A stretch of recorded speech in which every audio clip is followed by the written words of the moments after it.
There's been a lot of talk recently about a new Super 8 movie camera from Kodak. Now, one of the biggest issues people seem to have is the cost, which is well over $5,000. And I'll talk more about that later in the video. But there are some other observations I would just like to make about this new Super 8 movie camera. First of all, I find the fact that they released a new Super 8 camera in 2023 very odd. To me, and I think most people who have had an interest in Super 8 over the decades, it has always been the chosen format for filmmakers on a budget.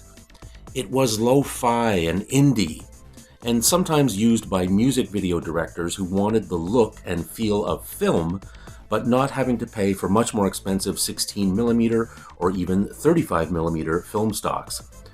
It was a format used by students and artists who wanted to make films on a budget. Keep in mind also that in the very beginning, Super 8 was primarily a home movie format.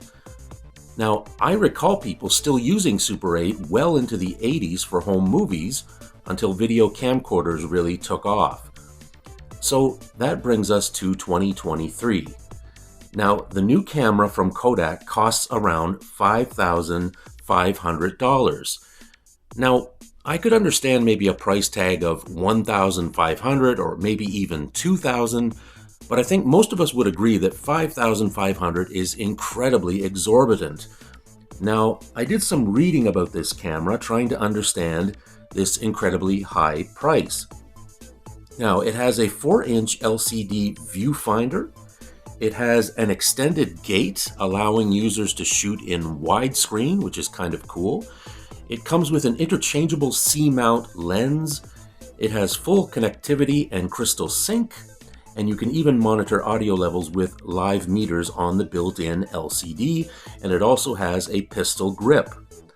On the back panel, we have an SD card slot for capturing audio, a micro HDMI port for external display, 2.5mm remote jack for the run button, 3.5mm line input for audio devices, 3.5mm mic input, 3.5mm headphone output, a power button, and micro USB connection for charging the camera.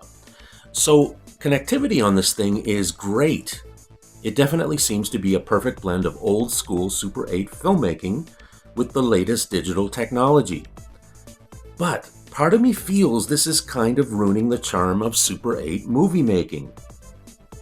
For me, the whole point of Super 8 is to get that raw, indie, underground look that the format is so well known for.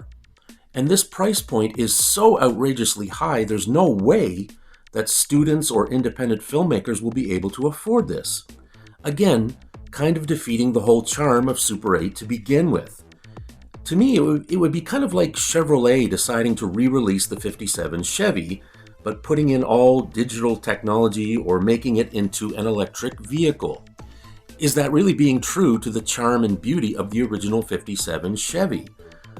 I'm also bothered by the fact that this camera takes Super 8 out of the hands of independent filmmakers and makes it a plaything for the uber rich.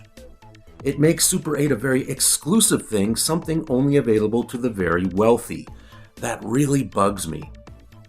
Anyway, there are still tons of used Super 8 cameras out there in good working condition, available for a fraction of this price. And I think for the time being, I'm just going to stick to my good old Bell & Howell Super 8 camera from the 70s. I can always record sound digitally and add it in later during the editing process. That way, I can have both the old and the new for much less money. Thank you so much for watching. Hope you can join us again next time. Please feel free to leave a comment. Let me know what you think about this new Super 8 movie camera from Kodak. Give us a thumbs up, and as always, if you haven't already subscribed, please do. It always helps my channel grow. Thank you so much. We'll see you again next time. Take care. Bye-bye.